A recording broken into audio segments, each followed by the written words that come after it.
deixo de fazer o que é melhor para mim, com medo do que o não significa para o outro. A gente precisa ter empatia. Quando você pergunta o que é que eu sou capaz de fazer para alcançar, aí é propósito. A live de hoje, né, como a live de toda segunda às 19h47, é a live de perguntas e respostas de vocês. A primeira pergunta: por que as pessoas têm dificuldade de encontrar o seu propósito? Então, a grande dificuldade da pessoa encontrar o seu propósito é dela conseguir se conectar com ela mesma. O mundo que a gente vive, né, que é um mundo VUCA, que é um mundo muito volátil, é um mundo onde a gente não tem tempo de parar para pensar nas coisas, onde a gente age no automático, onde muitas vezes a gente não tem tempo para nós mesmos, né, onde a gente não tem tempo de ficar com nós mesmos e ouvir a nossa voz, ouvir o que a gente quer, né, as nossas vontades, os nossos desejos, e aí a gente não consegue trabalhar a nossa espiritualidade porque é um mundo muito corrido. Então, consequentemente, a pessoa não consegue parar para poder pensar o que eu realmente gosto. As pessoas fazem tudo tão no automático que elas terminam sem saber se aquilo que ela está fazendo é um desejo, se aquilo que ela está fazendo é um propósito, porque é tudo muito... você não para se conectar com você mesmo. Então, o primeiro passo para quem está querendo buscar um sentido de vida, né, para quem está querendo buscar uma causa maior, um propósito de vida, é a pessoa conseguir tempo para que ela possa se conectar com ela mesma. Nessa pandemia, muitas pessoas conseguiram, né, se descobrir, se reinventar, porque elas tiveram tempo de poder se conectar com elas mesmas. Algumas pessoas tiveram muita dificuldade nessa comunicação com o seu eu interior, né? Muitas pessoas aí precisaram realmente de psicólogo porque não estavam conseguindo se compreender, inclusive. Mas é exatamente porque é muito difícil, a gente não para. O mundo que a gente vive hoje faz com que a gente viva muito no automático. Então a gente termina sem saber aquilo que eu faço é porque realmente faz sentido para mim ou é porque eu preciso fazer por uma questão de sobrevivência, de trabalho, enfim. E aí você termina sem saber o que é propósito, o que é um simples desejo. Então a dica que eu dou para quem realmente está buscando, o primeiro passo é a pessoa parar para ela tentar se conectar com ela. Pessoas ansiosas têm dificuldade em ter propósito, não em ter propósito. Ter propósito, qualquer pessoa pode ter propósito, né? Mas tem dificuldade de encontrar e de manter o foco, né? Para que ele possa alcançar aquele propósito. Porque o que é a pessoa ansiosa? Eu digo que a angústia, que é aquele aperto que a gente sente no peito, é o excesso de passado. É aquela pessoa que vive presa no passado, aquela pessoa que diz assim: eu devia ter feito, mas não fiz. Poderia ter sido diferente. Se eu tivesse feito aquilo. Ou seja, a pessoa que vive presa no passado é uma pessoa que vive angustiada. E a pessoa que vive ansiosa é a pessoa que vive com excesso de futuro. Então eu digo que angústia é excesso de passado e ansiedade é excesso de futuro. É aquela pessoa que fica o tempo inteiro perguntando como é que vai ser amanhã? E se? Ela não vive direito. Porque ela não consegue nem se planejar pro amanhã. Porque ela já fica criando situações, geralmente negativas, e ela não consegue realmente focar no hoje. Para que você descubra o seu propósito, você precisa primeiro se conectar com você mesmo. E para isso, você precisa estar plenamente no tempo presente. Então, as pessoas ansiosas, elas têm dificuldade de encontrar o seu propósito e de estabelecer uma meta, né, para alcançá-lo, porque elas não focam no hoje, elas não focam no aqui e agora. São pessoas que têm dificuldade de enxergar a beleza, a riqueza, a grandeza nas pequenas coisas. São pessoas que acham que o propósito é um grande feito, o propósito é algo gigantesco, sendo que às vezes o propósito é algo micro, né, algo que é uma sub-área da sua vida e que você às vezes não dá atenção porque você subestima, você acha que propósito é algo que tem que ser grandioso e não é. Então a gente termina achando que propósito é algo que tem que ser gigante e não, às vezes é uma sub-área da sua vida que faz sentido na sua vida inteira e é o seu propósito. Mas que para isso você precisa focar no aqui e agora. Você precisa estar presente, atento plenamente no hoje, né? Eu costumo dizer que o passado já foi hoje, né? Hoje não é hoje, eu tô repetindo isso sempre. Toda live eu falo sobre isso. né? Que é para vocês realmente focarem, porque o propósito, gente, está muito relacionado ao tempo presente. A gente às vezes tenta viver em tempos que a gente não está. Passado já foi, você não está mais no passado, você esteve ontem. Ontem o seu passado, ele foi presente. Então você deveria ter estado no estado de presença, ter feito o melhor que você podia, para que hoje, né, que seria ontem, seria futuro, você poder olhar para trás e dizer assim, poxa, realmente o meu passado foi muito bom, porque quando era lá no tempo presente, eu realmente estive em estado de presença. Então, se amanhã você quer olhar, né, quando o dia da manhã chegar, você quer olhar e dizer assim, poxa, realmente eu fiz tudo que eu poderia ter feito, então faça hoje, porque o amanhã vai ser reflexo do que você faz hoje, tá? Então as pessoas ansiosas, elas têm dificuldade de encontrar o propósito e viver o propósito por isso, porque às vezes ela tá no propósito dela, mas como ela acha que não chegou porque é algo absurdo, ela não se sente plena. Sabe aquela pessoa que assim, eu quero comprar isso, compra, assim que compra já perde prazer e diz assim, eu quero outra coisa? Geralmente é tipo de pessoa ansiosa, é aquela pessoa que nunca está satisfeita, porque sempre acha que a grama do vizinho é mais verde, porque se compara, acha que tem as crenças limitantes, né, as crenças de incapacidade, de achar que a pessoa conseguiu algo que teria tudo para estar realizado, mas ela diz assim, não, foi sorte, foi o acaso, não era aquilo, e tá ali, o propósito tá ali na frente dela, mas por várias crenças de incapacidade, de identidade, de merecimento, ela termina não dando valor àquilo que ela tem. Então o ansioso tem muito essa dificuldade de focar no aqui e agora, e em tudo, né? A pessoa ansiosa tem dificuldade de estudar porque ela não consegue se concentrar. O ansioso, quando vai assistir um filme, coloca lá na Netflix, passa mais tempo escolhendo um filme do que assistindo um filme propriamente dito. Às vezes o filme é 1h30 de duração, mas ele passou 1h30 escolhendo o filme, porque não conseguia focar. Então, para quem é ansioso, trabalhar foco no aqui e agora. É o primeiro passo. Lembra, primeira pergunta, estado de presença, se conectar com você mesmo. Segunda questão que eu estou respondendo é estar atento no momento presente e ter foco no aqui e agora. A terceira pergunta, Gardênia, acordar feliz já é um propósito? Sim, né? Tem pessoas que têm o simples propósito, né? Lembra que eu falei que propósito é algo muito simples. Tem pessoas que têm o propósito de ser feliz. Então, a pessoa quando diz assim, meu propósito de vida é começar todos os meus dias bem, todos os meus dias felizes. Ou seja, não significa dizer que essa pessoa não vai ter problema. Significa dizer que essa pessoa, ela ressignifica os problemas para que ela atinja sempre aquele propósito. Ou seja, nada vai me abalar a ponto de eu estragar a minha felicidade matinal. Ou seja, eu vou acordar bem, eu vou acordar feliz, e aí eu vou fazer a minha oração, meu exercício de gratidão, minha atividade física, seja lá o que for, e vou pegar todas as armas que eu tenho e vou encarar o meu dia. Eu vou passar por aqueles obstáculos. Acordar feliz é sim um propósito de vida, porque lembra que eu falei que propósito é algo que ele é tão forte, que ele mexe com todas as áreas da sua vida? Então assim, se o seu propósito de vida é ser feliz, por mais que você esteja doente, por mais que aconteça alguma coisa, você vai cultivando internamente um estado de felicidade que faz com que você ressignifique a vida. O propósito é algo que ele é tão forte, que ele impacta todas as áreas da sua vida e ele atinge outras pessoas. O propósito, ele é propósito quando ele não só beneficia a você, ele beneficia as pessoas que estão com você. Ou seja, o propósito, você sabe que encontrou quando aquilo é tão forte que você leva para onde você vai. Diferente, por exemplo, de trabalho. Às vezes você trabalha que não é o seu propósito de vida, é simplesmente o seu trabalho.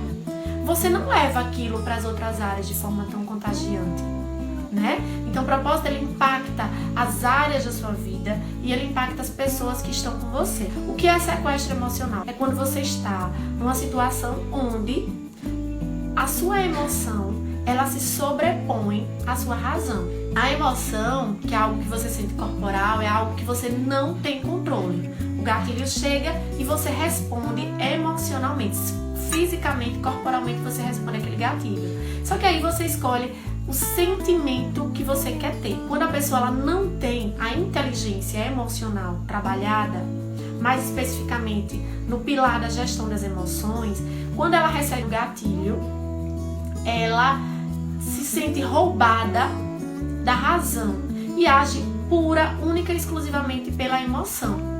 E aí, consequentemente, ela pode ter consequências extremamente danosas. Vou dar um exemplo meu. Eu estava no meu local de trabalho e eu fui assaltada dentro da minha sala de trabalho, né?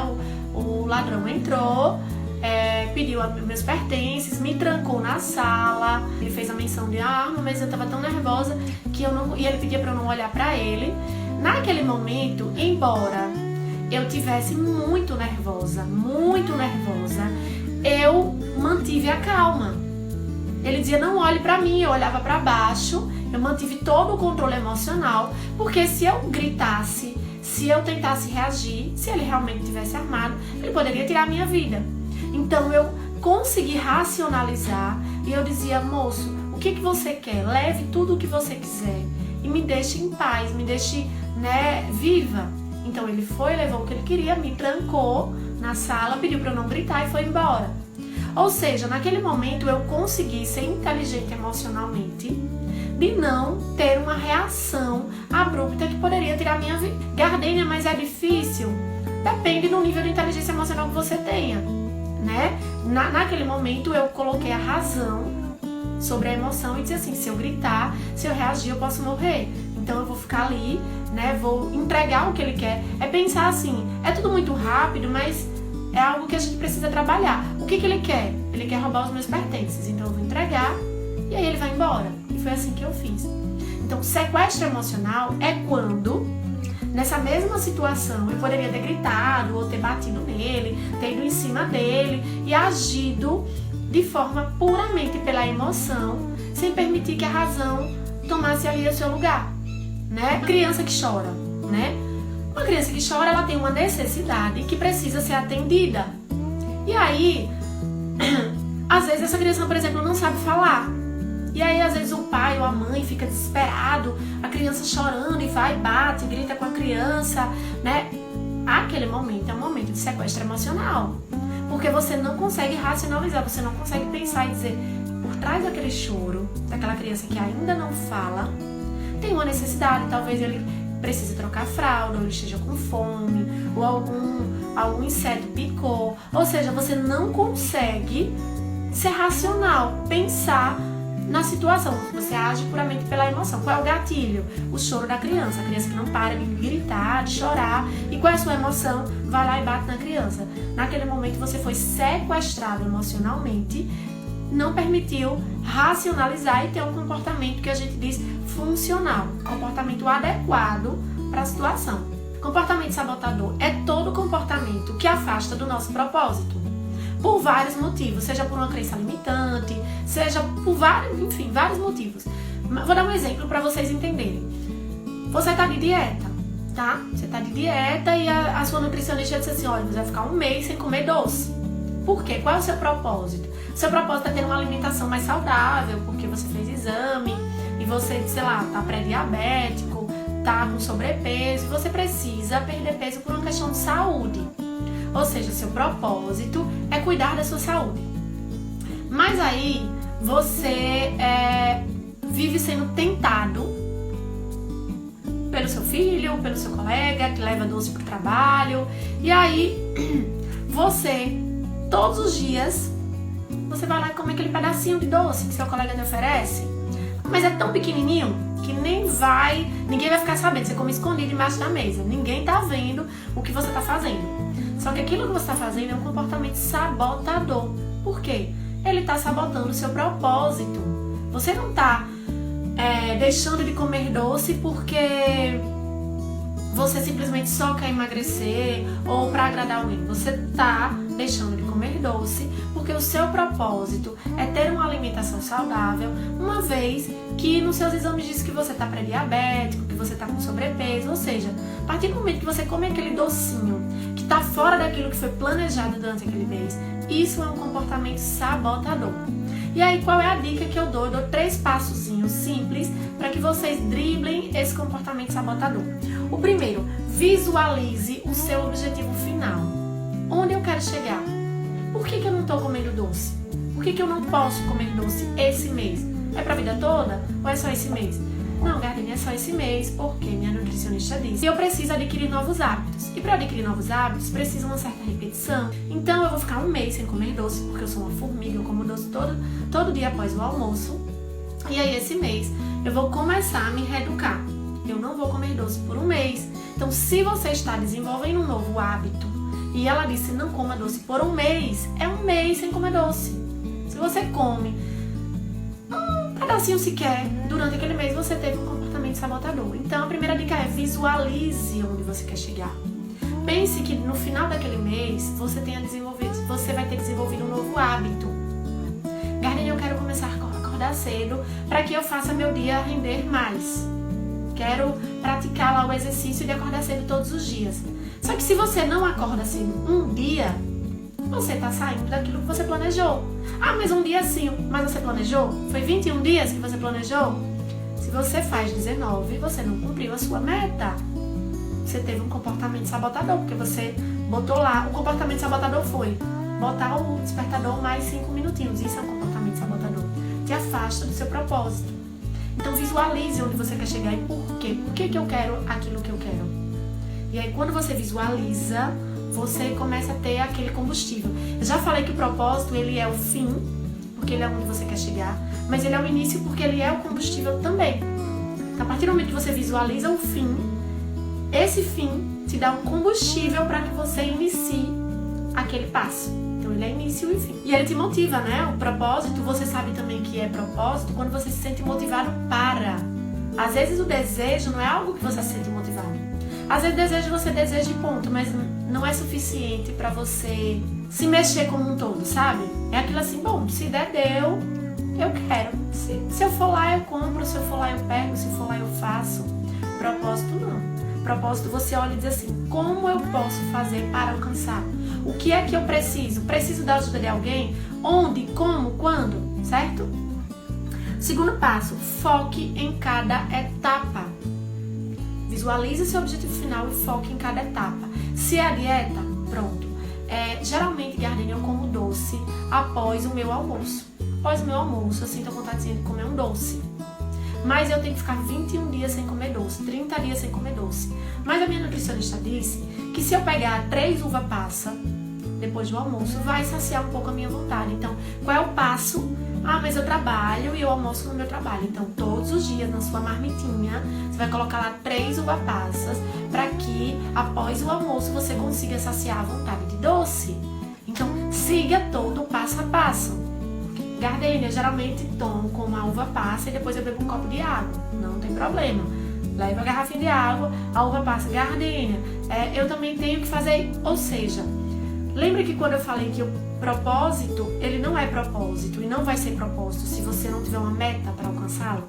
E meta tem passos, existe checklist. Então visualiza onde você quer chegar e cumpra cada etapa, cumpra o checklist. Terceiro ponto, um passo de cada vez. As pessoas quando elas vão buscar o propósito, né, ou quando elas já buscaram, então no processo para vivê-lo, elas querem algo do dia pra noite, é que nem dieta. Eu digo dieta porque é algo que todo mundo já tentou um dia na vida. A pessoa quer começar hoje e amanhã já ter perdido 10 quilos. Mas ela não quer fazer a dieta, ela não quer fazer atividade física, ela não quer fazer, reeducação alimentar, enfim, ela não quer nada, ela simplesmente quer chegar lá. Então, é visualizar, é focar nas etapas e é dar um passo de cada vez. Não adianta. Às vezes você quer ir pra academia e você já quer pegar o peso inteiro do mundo. Um passo de cada vez. Se você até hoje não chegou até onde você queria estar, calma. Viva um passo de cada vez. À medida que você for avançando os passos, você chega lá. Se você tem uma escada grande para subir, não adianta você subir de 3 em 3 degraus se sua perna não consegue alcançar. Suba de 1 em 1, que aí você chega. São esses 3 passos, tá? Visualizar, focar e um passo de cada vez. Gardenia, como é que eu descubro que algo que eu tanto desejo não é pra mim, não é o meu propósito, ou sei lá, não é o meu desejo? Você responde a seguinte pergunta: o que você seria capaz de fazer por isso? A partir do momento que você responde isso, você tem a sua resposta. Eu seria capaz de para? Não, então não é propósito. Lembra que eu falei que propósito, ele é propósito quando ele aquilo que você quer mexe com a sua vida como um todo? Se não for, é um simples desejo. E se for propósito, quando você pergunta o que é que eu sou capaz de fazer para alcançar, aí é propósito. A pergunta que você faz para saber se aquilo é algo que você deseja ou se é propósito é o que você é capaz de fazer. Porque desejo é algo passageiro. E às vezes você deseja algo que não é para você. Você às vezes deseja algo por inspiração, por influência de alguém. Mas que quando você traz aquilo para sua vida, você vê que aquilo não está atrelado aos seus valores, aos seus princípios, que não era para você. E aí não passou de um simples desejo. É aquilo que toda mãe fala, desejo dá e passa, né? Propósito não. Propósito você segue naquilo, vai até o fim de sua vida, certo? Karina, tem como saber ao certo se esse desejo é bom ou não? Aí eu pergunto a você, o que você sente quando você pensa nesse desejo? Quando você responder essa pergunta, você também vai saber se aquilo é bom ou não. Quando aquilo te traz um sentimento bom, é porque aquilo é bom pra você. Ah, Gardina, mas às vezes eu sinto algo bom e aquilo não é bom. Não. A gente sabe porque nós somos dotados de razão, exceto quando você está sequestrado emocionalmente por aquilo. Como saber se o que eu quero é realmente o meu propósito?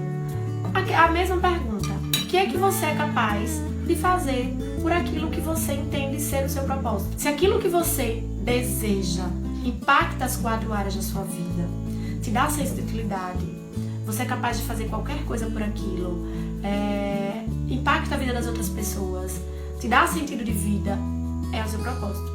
Às vezes dizer não nos tira um pouco uma responsabilidade que não é nossa. Depende.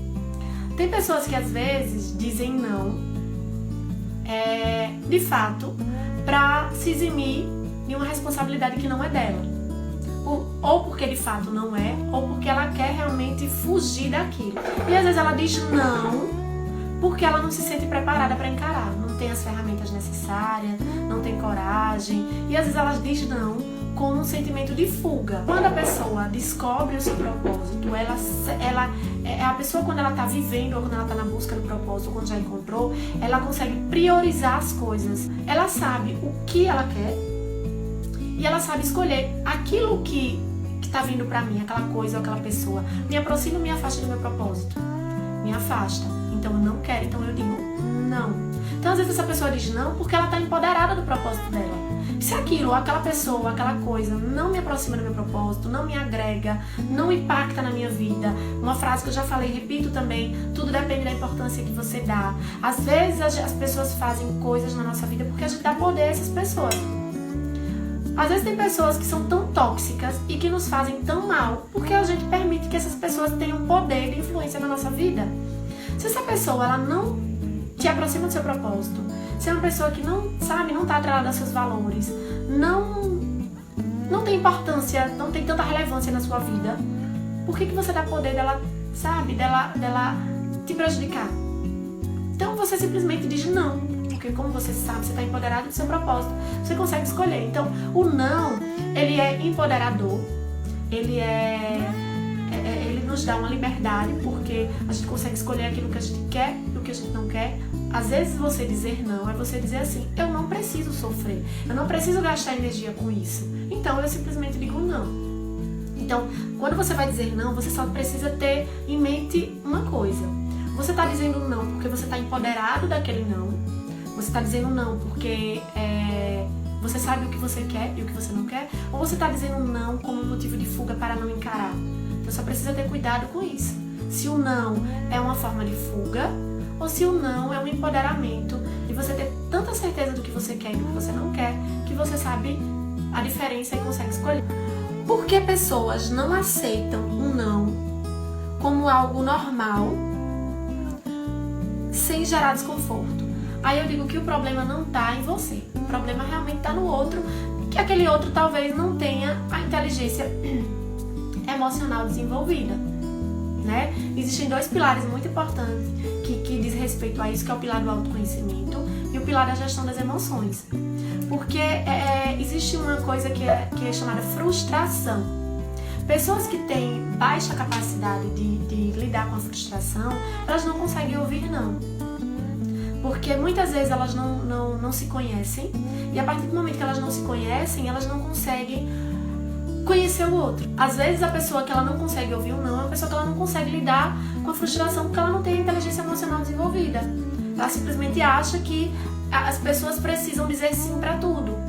E às vezes o não, a pessoa está dizendo não exatamente porque ela sabe o que ela não quer. Só que aquela outra pessoa que não tem a inteligência emocional desenvolvida, ela não tem a empatia desenvolvida, ela simplesmente quer ter o desejo dela atendido sem prestar atenção no meu desejo, sem prestar atenção no que eu quero, no que eu preciso. Mas é aquilo, o processo de autodesenvolvimento a vocês. Claro que quando você se desenvolve, você consegue se relacionar melhor com o outro. Só que você não é responsável pelo outro, você não é o outro. Então assim, você dizer não, claro que quando a gente diz não, a gente se preocupa muito com o outro. Porque aí entra os dois pilares, da empatia e o pilar da gestão dos relacionamentos. Claro que quando a gente vai dizer não, a gente se preocupa como o outro vai receber aquele não. Isso é muito importante, porque isso é empatia. Mas isso não significa que você não vai dizer o não. Se aquele não, se é não porque você não quer, porque você não gosta, porque não está atrelado aos seus valores, é não e pronto. Você só vai escolher a forma de dizer o não. O melhor momento de dizer o não. Aquela pessoa está no bom momento para receber aquele não. Você vai dar aquele não de forma seca ou você vai compreender o outro e dizer assim, Gardênia é mais emotiva, então eu vou buscar a melhor forma de me alinhar com Gardênia sem que ela não sofra tanto, sem que ela não interprete de forma errada. Então aí você entra nesses dois pilares. Quando eu me conecto com o outro com empatia, eu consigo me relacionar melhor com ele. Praticamente todas as vezes falo sim com medo das pessoas ficarem chateadas com não. A outra pessoa ela fica chateada porque são as expectativas dela. Gardênia, então a gente precisa alinhar expectativas? Sim. O que é o alinhamento de expectativa? Alinhamento de expectativa é você pensar que cada ser humano é único, dotado da sua história de vida, das suas crenças, dos seus valores, dos seus desejos, dos seus propósitos. Então, são pessoas diferentes que se conectam. Então, às vezes, eu sou uma pessoa mais comunicativa. Então, eu espero do outro mais euforia. Só que o outro que eu estou me conectando talvez seja uma pessoa mais introspecta, mais calada, mais centrada. E a comunicação daquela pessoa é menos eufórica. E aí eu fico chateada. Eu acho que a pessoa tá com raiva de mim, que a pessoa tá fria comigo. Por quê? Porque eu meço aquela pessoa com a minha régua. Eu meço aquela pessoa com aquela expectativa que eu tenho dela. Consequentemente, a pessoa que tá do outro lado vai dizer que a Gardênia é doida. Por quê? Porque a expectativa da outra pessoa é de se conectar com pessoas mais tranquilas, mais suaves, mais leves. Então, quando você alinha a expectativa, é pensar assim, eu sou mais eufórica, mas o outro, meu marido, por exemplo, é mais calmo, é mais centrado. Então, eu vou buscar uma forma de me comunicar com ele, de que eu possa encontrar o meio termo, que nem eu me sinta ignorada, e que ele também não se sinta abusado de ter uma pessoa ali, sabe, falando demais. Então isso é muito importante a gente estabelecer esse alinhamento de expectativa até quando vai dizer o não. O não precisa ser dito porque você não quer. É você dar o não com um argumento. É você falar de sentimentos, de como você está se sentindo, por que você está dando aquele não. Porque tem pessoas que dizem assim, não é não. Sim, é não, mas escolha a forma de dar o não. Alinhe com a expectativa do outro, porque às vezes o outro tem baixa resistência à frustração e você diz um não, e aí a pessoa se sente arrasada. Então a gente precisa ter empatia quando a gente está lidando com o outro, sim. Por educação, a pessoa nunca diz não, mas adoece. Como é que ele faz para superar? É você estar empoderado do seu propósito, Quando você está empoderado do seu propósito, você consegue priorizar com tranquilidade aquilo que te afasta e aquilo que te aproxima.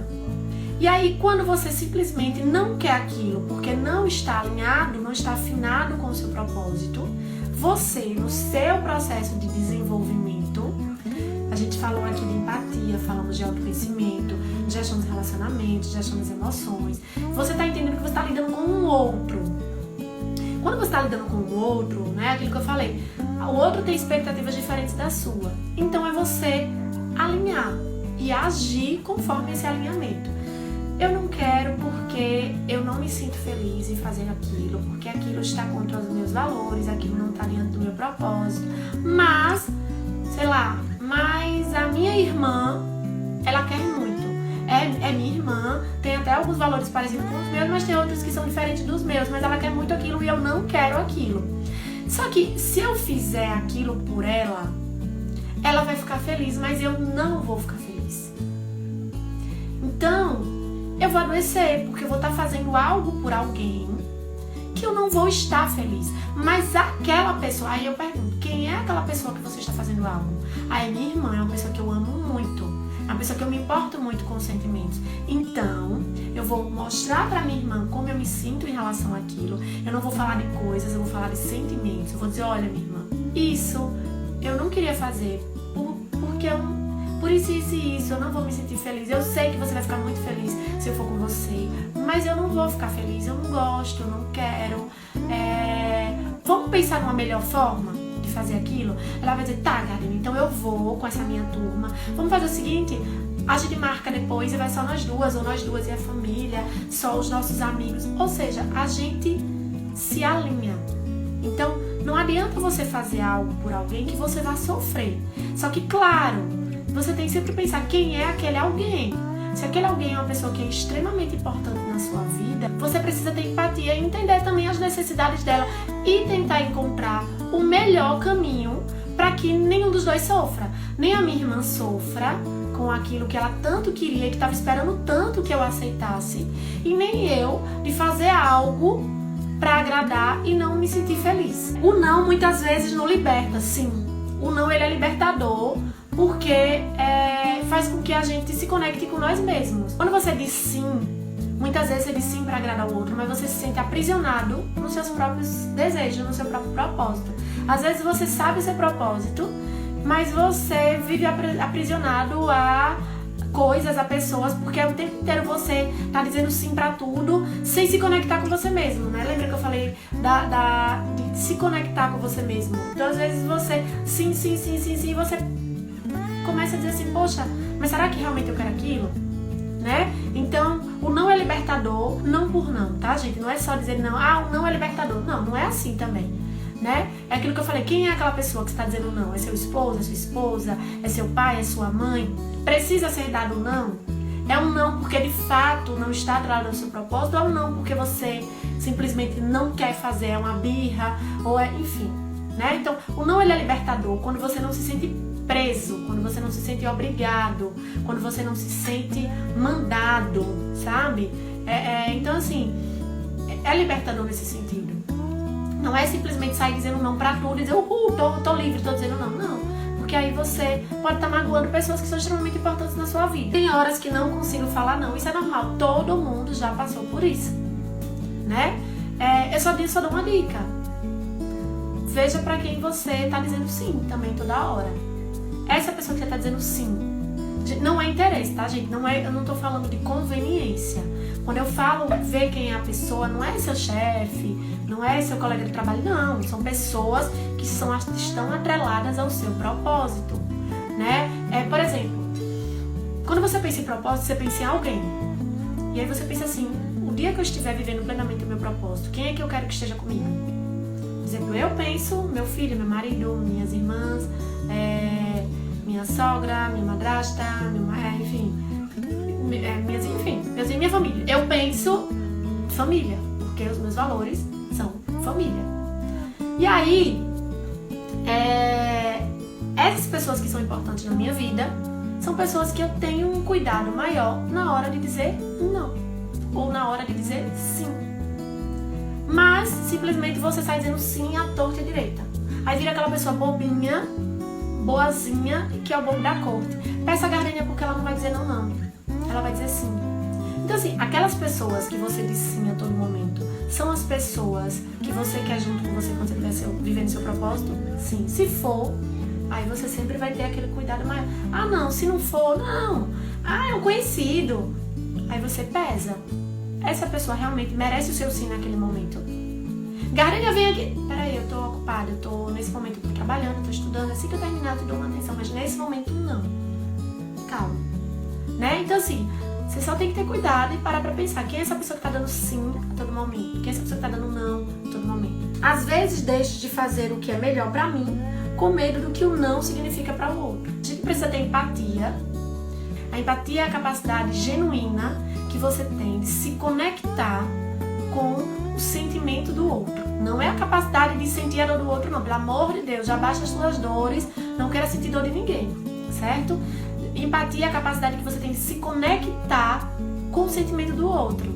É você saber que aquele seu colega tá triste e você acolher aquela tristeza e você tentar fazer algo que possa melhorar aquela tristeza, ou ouvi-lo, ou apoiá-lo, ou estar somente ali do lado, né? É entender que naquele momento que ele tá triste, é você não levar problema, é você, quando tiver algo que precisa ser dito naquele momento, escolher a forma de dizer isso é empatia. Às vezes você ficar com medo de dizer não, com medo do que o outro vai sentir, é empatia. Porém, você tem que se lembrar que o não, ele é libertador.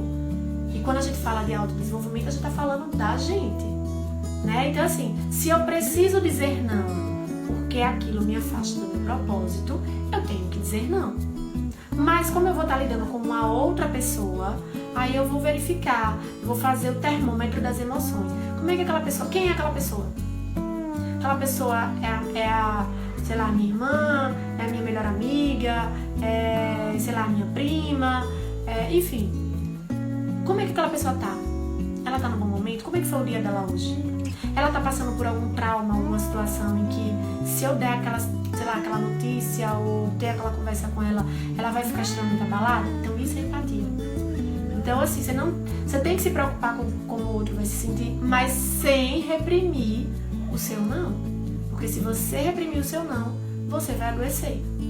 E aí você livra a dor do outro e você fica doente. E aí não adianta, né? Repito o que eu sempre falo. É aquela coisa das máscaras quando cai no avião, né? Primeiro coloca a máscara em você mesmo. E isso não é egoísmo. Essa coisa de dizer, Gardênia, mas isso é uma fala egoísta. Não é. A gente não consegue ajudar ninguém se a gente não estiver bem. Então, primeiro você, depois o outro. Isso, gente, pelo amor de Deus, aqui não é uma questão de não ser solidário, não é uma questão de não ser humano, não. É que você não consegue fazer nada por ninguém se você não estiver pleno com você mesmo, né? E é isso que a gente chama na vida de hipocrisia, né? Não adianta eu falar de espiritualidade se eu sou uma pessoa que não tem uma espiritualidade desenvolvida. Um beijo, obrigada e até a próxima. Tchau, tchau!